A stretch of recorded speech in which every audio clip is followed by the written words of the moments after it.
Donc Rosanne Jacquet-Ickel, je suis actuellement directrice du haut niveau à la Fédération française de tennis de table. Alors, quand j'étais petite, c'était surtout pour moi un moment sacralisé à la maison. C'est-à-dire que tous les 4 ans, on avait ce moment familial où on regardait systématiquement les Jeux Olympiques. Donc c'était très fort pour nous de regarder les champions réussir.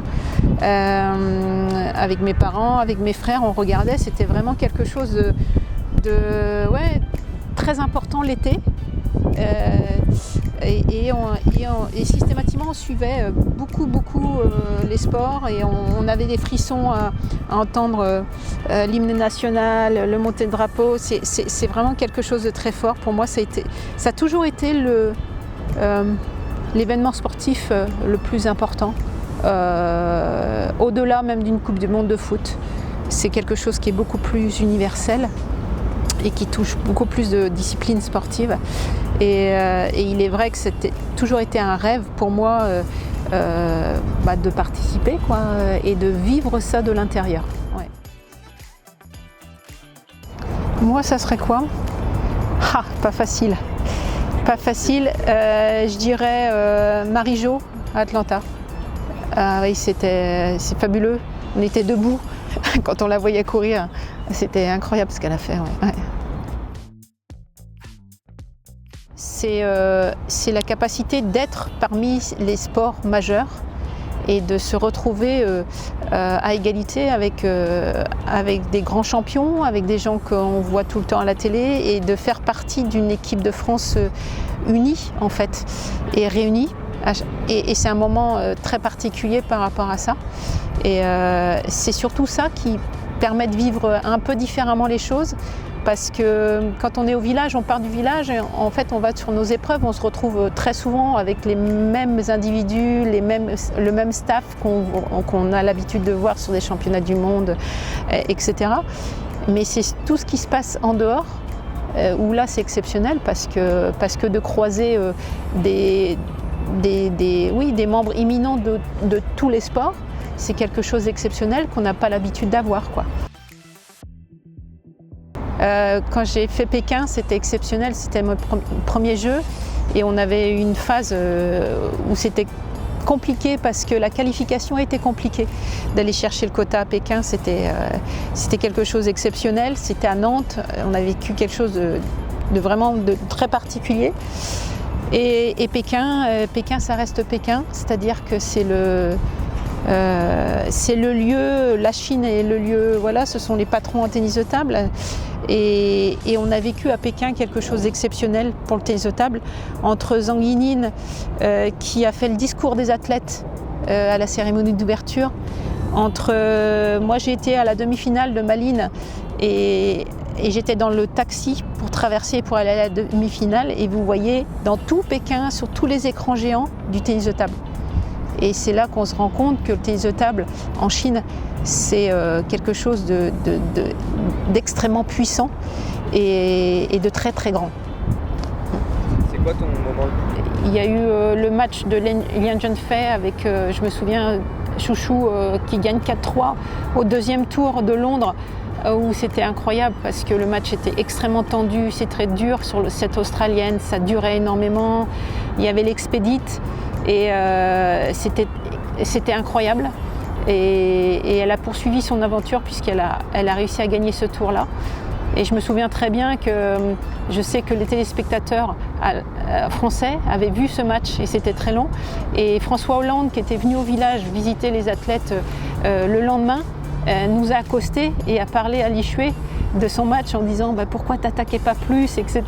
Et c'était un moment assez agréable dans le village parce que c'était un moment de convivialité qui parlait de tennis de table et que c'était le président de la République qui quand même le faisait auprès de nous, quoi. C'est une préparation d'un événement majeur. Par contre, ce qu'on peut sentir, c'est effectivement plus d'attente de la part de l'environnement, mais plus d'attente de la part aussi des athlètes, parce que les Jeux Olympiques restent les Jeux Olympiques, c'est-à-dire que Vous voyez à travers tout le chemin de qualification, toutes les épreuves de qualification, quelque chose que vous voyez nulle part et à aucun autre moment. Les athlètes se mettent dans un état incroyable parce que ce sont les Jeux Olympiques et on arrive à toucher en fait des zones qui sont beaucoup plus profondes que les championnats du monde ou les championnats d'Europe ou n'importe quelle autre compétition. Et donc forcément il y a beaucoup plus d'attente, beaucoup plus de sensibilité. En fait on est plus dans plein de zones. On les prépare de la même façon, mais par contre il y a toujours le cran supplémentaire de précision, de finesse, de sensibilité, de faire attention à soi, de faire attention à la blessure, quelque chose qui peut vraiment être impactant. Il y a cette zone en fait où en fait on est un petit peu dans le plus, on est vraiment dans la finesse. La saison est très longue, la saison juste avant les Jeux, puisqu'il y a un peu la course au point pour tout le monde. Les joueurs, les athlètes sont fatigués. Comment on arrive à les remobiliser juste avant, mentalement, physiquement? Alors j'ai tendance à dire mentalement c'est facile. C'est facile parce qu'on a les Jeux à la maison, c'est un événement extraordinaire et je peux pas présupposer qu'il y ait un athlète entre guillemets qui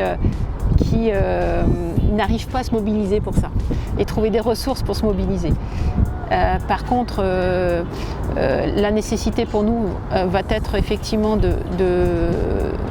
selon les individus, de pouvoir leur donner du temps pour se régénérer physiquement, pour s'aérer aussi la tête. Et il faut bien savoir aussi qu'on va passer quasiment 38 jours ensemble. Donc en fait, l'idée, c'est de travailler sur des rythmes individuels de préparation et d'aller donner des moments qui vont être un peu plus légers, d'oxygénation, etc. pour l'équipe de France, pour les individus, et manager beaucoup ça, beaucoup l'état de fraîcheur. Oui, moi j'ai fait Pékin, Londres et Tokyo, et c'est vrai que Pékin c'était la chinoise, c'est-à-dire que vous avez tout prévu, anticipé, l'organisation est vraiment était incroyable, avec énormément de volontaires, mais peu de liberté, parce qu'à chaque fois qu'on sortait un petit peu du cadre, il y avait toujours quelqu'un avec nous, etc. On était très surveillés. Londres, on sentait cette liberté un peu européenne. Voilà, on était vraiment dans un format qui peut ressembler, potentiellement peut-être va ressembler à celui de Paris, et avec de la ferveur, mais une ferveur très conviviale. C'est-à-dire, voilà. Et Tokyo, c'était vraiment très particulier parce qu'on a tout vécu vraiment enfermé. Et on a vécu par contre avec un peuple japonais qui était d'une gentillesse incroyable malgré les contraintes qu'il y avait sur ces Jeux. L'olympisme est important, donc ce moment-là était très important. La flamme olympique, c'est la flamme originelle. C'était puissant comme moment de tenir cette flamme, de tenir cette torche. On sent qu'il y a une grandeur, voilà, et puis c'est plein de bonheur, c'est plein de... là encore, il y avait beaucoup de scolaires, beaucoup de jeunes, il y a beaucoup de bonheur autour de ça, beaucoup de sourires, c'est une vraie fête. Ce qu'on a senti, c'était ça. Et moi, ce que j'ai perçu, c'est que les gens étaient heureux, et puis donc moi, j'étais heureuse aussi.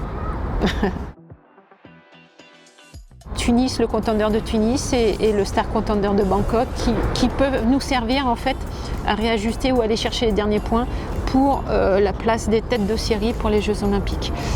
Commencera du 5 au 18 juillet.